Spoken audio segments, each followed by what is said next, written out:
Hello, this is Tommy Stone for today's devotional thought from the His Life material. Today is Monday, April the 20th, 2020. Wanted to begin by thinking about the idea, do you ever feel ordinary? Do you ever feel not really all that special? Boy, I do. I confess. There are times certainly when I don't feel up to certain tasks, don't feel like I belong, or don't feel like God has necessarily blessed me in any special way. Surely you've felt that way too. Today's devotional is about the exalting of the ordinary. You know, I love the story of Gideon. I was just thinking about that this morning. The story of Gideon in the book of Judges, beginning in chapter 6. In the Judges, you remember, God is coming to people who become deliverers of God's people during their cycles of obedience and disobedience to God, when they have to be delivered from some foreign power that is oppressing them.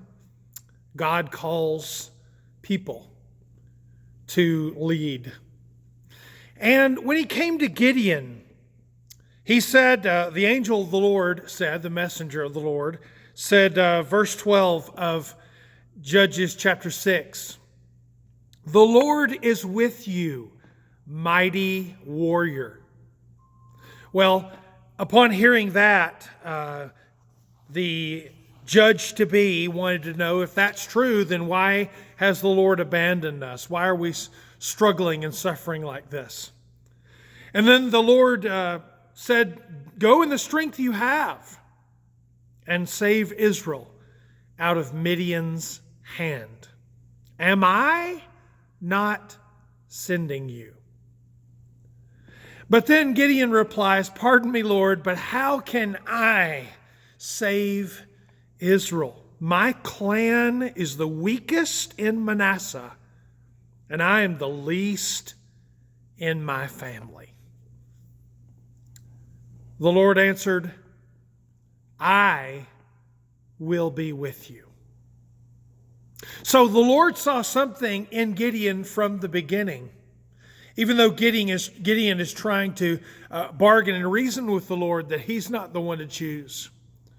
There's lots of stories like that in the Old Testament, including Moses backing off his calling and others.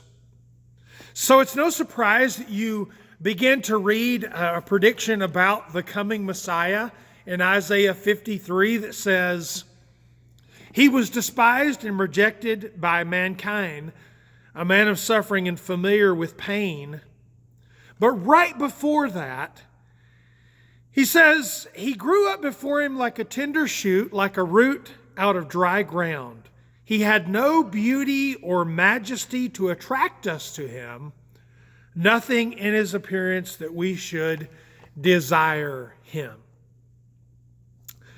We often wonder, if we had been there, what would we have seen in Jesus?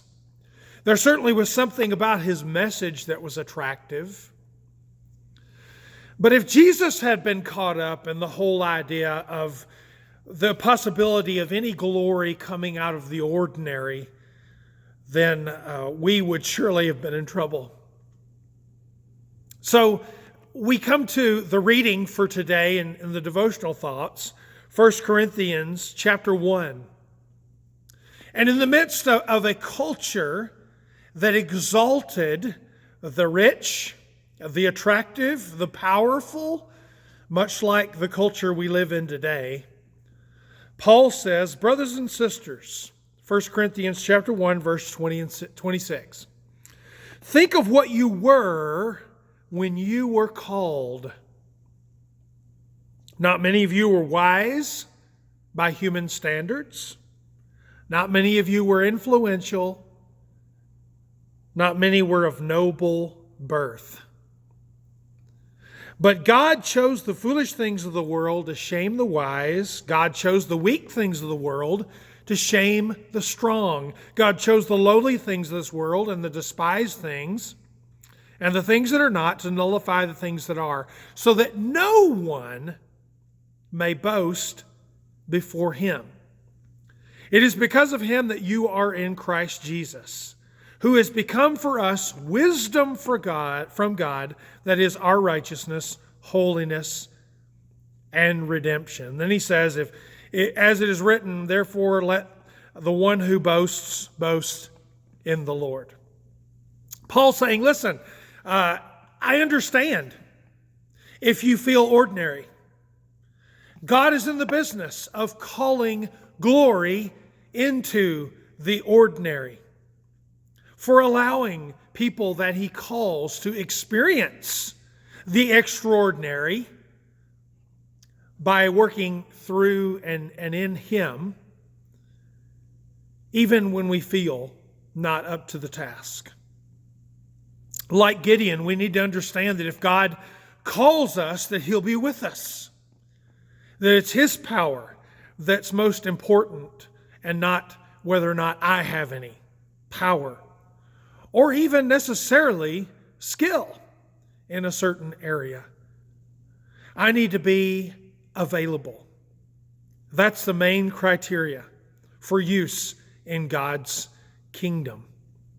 So, whenever you're feeling ordinary, whenever you're feeling like you're not up to any particular task, when you feel like saying no to a new opportunity because you know there must be somebody out there who's better suited or more qualified, remember this: God chooses those who seem not to be the smartest or the most influential or the most set up for success. Because what really matters is the power of God to accomplish God's purpose. He just needs willing vessels.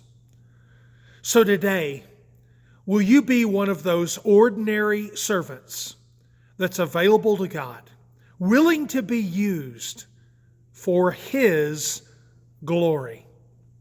If so, then God can find great value and show his glory in the ordinary. I pray that this thought will work on us today, and we'll find ways to be useful in God's kingdom and let him have the glory. We hope you're doing well today. We hope that you're faring okay in the storms that have passed through and in the social distancing we're still experiencing during this pandemic. We love you and your family. We miss you. And we hope you have a wonderful Monday.